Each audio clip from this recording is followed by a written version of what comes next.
Quanto à coleta em benefício dos santos, segue também vós as diretrizes que eu tracei às igrejas da Galácia.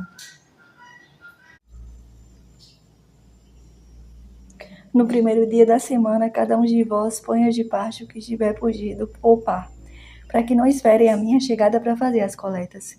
Quando chegar, enviarei com a carta os que tiverdes escolhido para levar a Jerusalém a vossa oferta. Se valer a pena, que eu também vá, irão comigo. E irei ter convosco, depois de tiver passado pela Macedônia, apenas passarei por lá, talvez fique convosco, ou até passe todo o inverno, para que me leves onde eu tenho de ir. Desta vez quero vos ver, não somente de passagem, mas espero demorar-me algum tempo convosco, se o Senhor me permitir. Ficarei em Éfeso até Pentecostes. Aí se me abriu uma grande porta, a minha atividade e os aniversários aí são muitos. Se Timóteo for visitar-vos, veja que esteja sem preocupação entre vós, porque trabalha exatamente como eu na obra do Senhor. Portanto, ninguém o despreze, preparar-lhe a viagem em paz para que venha ter comigo. Porque eu espero com os irmãos. Quanto ao nosso irmão Apolo, roguei-lhe muito fosse ter convosco com os irmãos, mas de modo algum quis ele agora, contudo, e ver-vos quando tiver oportunidade. Vigiai, sede firmes na fé, sede homens, sede fortes. Tudo o que fazei-o na caridade. Ainda uma recomendação, irmãos. Sabeis que as famílias de Stefanas são as primícias de Acaia, e se consagraram ao serviço dos santos. Tratai essas pessoas com consideração, bem como todos aqueles que ajudam e trabalham na mesma obra. Eu me alegro com a vinda de Estefanas, Fortunato e Acaico, porque eles supriram a vossa ausência e tranquilizaram o meu espírito e o vosso. Tende, pois, consideração a tais homens. As igrejas da Ásia vós saúdam, Áquila e Prisca, com a comunidade que se reúne em sua casa. Envia-vos muitas saudações. Todos os irmãos vos saúdam. Saudai-vos uns aos outros com ósculo santo. Essa saudação eu escrevo a de próprio punho, Paulo. Se alguém não amar o Senhor, seja maldito. Maranatá. A graça do Senhor Jesus esteja convosco. Eu vos amo a todos vós em Cristo Jesus.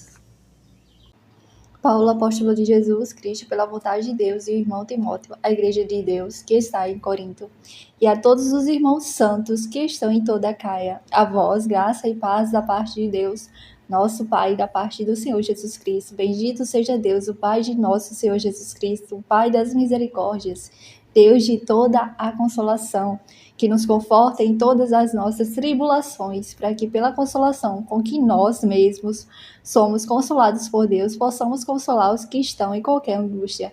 Com efeito, à medida que em nós crescem os sofrimentos de Cristo, crescem também por Cristo as nossas consolações.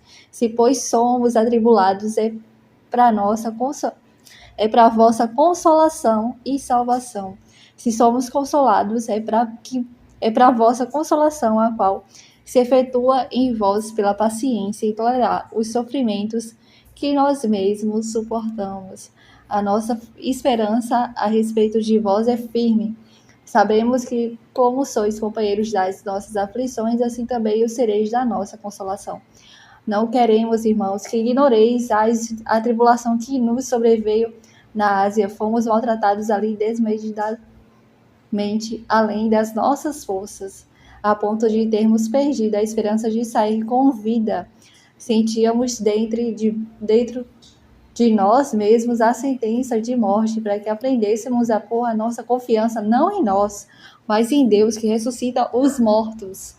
Ele nos livrou e nos livrará de tamanhos perigos e morte. Sim, esperamos que ainda nos livrará, se nos ajudardes também vós com orações em nossa intenção. Assim, essa graça obtida por intervenção de muitas pessoas lhe será a ocasião de agradecer a Deus a nosso respeito. A razão da nossa glória é esta: o testemunho da nossa consciência de que no mundo, e particularmente entre vós, temos agido com santidade e sinceridade diante de Deus, não conforme o espírito de sabedoria do mundo, mas com o socorro da graça de Deus. Em verdade, não vos queremos dizer coisa alguma diferente da de que leides em nossas cartas e que compreendeis, e espero que reconheças até o fim, como aliás já o tendes em parte reconhecido, que nós somos a vossa glória. exatamente como vós sereis a nossa. No dia do Senhor Jesus, foi nessa persuasão que eu resolvera primeiro ir ter convosco para que recebeis uma dupla alegria. Recebeis uma dupla alegria. Eu passaria por vós ao dirigir-me à Macedônia, e ao voltar da Macedônia iria novamente visitar-vos, e de lá seria por vós conduzido até a Judéia. Formando este plano, terei usado de leviandade? Ou são puramente humanas as resoluções que tomo, de modo que haja em mim o sim e depois o não? Deus é testemunha de que quando vos dirijo a palavra, não existe um sim e depois o não. O Filho de Deus, Jesus Cristo, que nós, Silvano, Timóteo e eu, vos temos anunciado, não foi sim depois não, mas sempre foi sim, porque todas as promessas de Deus são sim em Jesus. Por isso é por ele que nós dizemos amém, glória de Deus, a glória de Deus. Ora, quem nos confirma a nós e a vós em Cristo e nos consagrou é Deus. Ele nos marcou com seu selo e deu aos nossos corações um penhor do Espírito. Invoco a Deus por testemunha, juro por minha vida, que foi para vos poupar que não voltei a Corinto. Não porque pretendamos dominar sobre a vossa fé. Queremos apenas contribuir para a vossa alegria, porque quanto à fé, estáis firmes.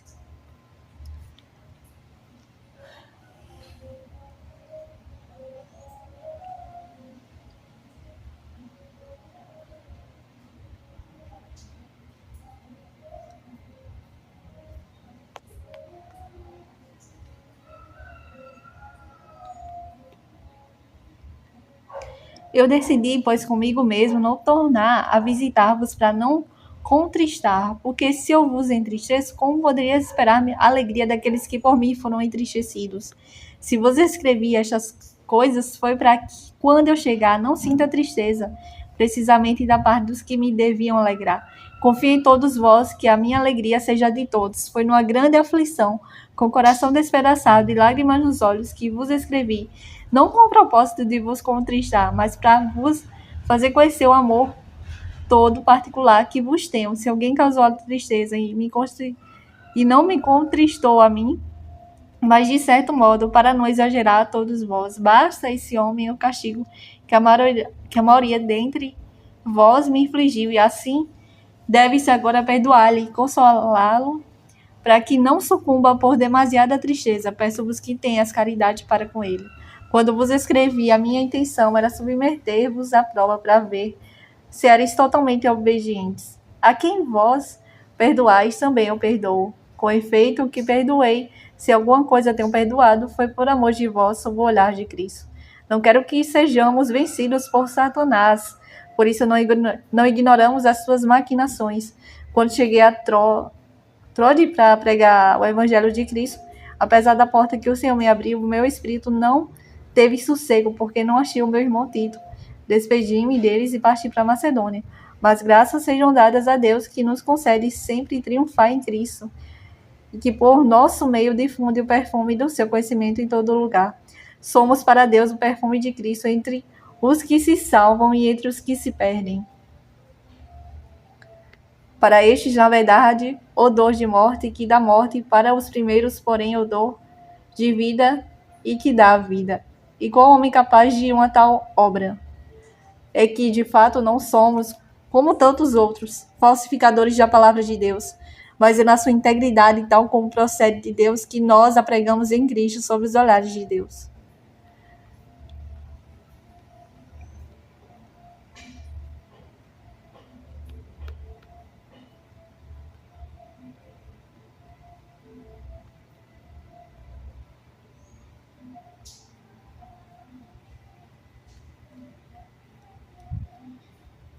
Recomeçamos a fazer o nosso próprio elogio? Temos acaso como algumas necessidades de vos apresentar ou receber de vós carta de recomendação? Vós mesmos sois a nossa carta, escrita em nossos corações, conhecida e lida por todos os homens. Não há dúvida de que vós sois uma carta de Cristo, redigida por nosso ministério e escrita não com tinta, mas com o Espírito de Deus vivo, não em tábuas de pedra, mas em tábuas de carne, isto é, em vossos corações. Tal é a convicção que temos em Deus por Cristo. Não que sejamos capazes de por nós mesmos de ter algum pensamento, como de nós mesmos. Nossa capacidade vem de Deus. Ele é que nos fez aptos para ser ministros da nova aliança. Não a da letra, e sim a do Espírito, porque a letra mata, mas o Espírito vivifica.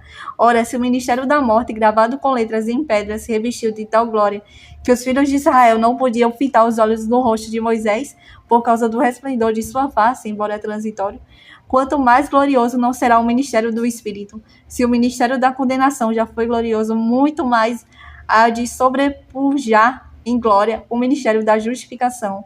Aliás, sobre esse aspecto e em comparação dessa obra eminentemente superior, empalidece a glória do primeiro ministério. Se o transitório era glorioso, muito mais glorioso é o que permanece. Em posse de tal esperança, procedemos com total desassombro. Não fazemos como Moisés, que cobriu o rosto com um véu para que os filhos de Israel não fixassem os olhos no fim daquilo que era transitório. Em consequência, a inteligência deles permaneceu obscurecida. Ainda agora, quando leio no Antigo Testamento, esse mesmo véu permanece abaixado, porque é só em Cristo que ele deve ser levantado. Por isso, até o dia de hoje, quando leio Moisés, um véu cobre-lhes o coração. Esse véu só será tirado quando se converterem ao Senhor. Ora, o Senhor é Espírito, e onde está o Espírito do Senhor, aí há liberdade. Mas todos nós temos o rosto descoberto. Refletimos como no espelho a glória do Senhor, e nos vemos transformados nessa mesma imagem, sempre mais resplandecentes pela ação do Espírito do Senhor.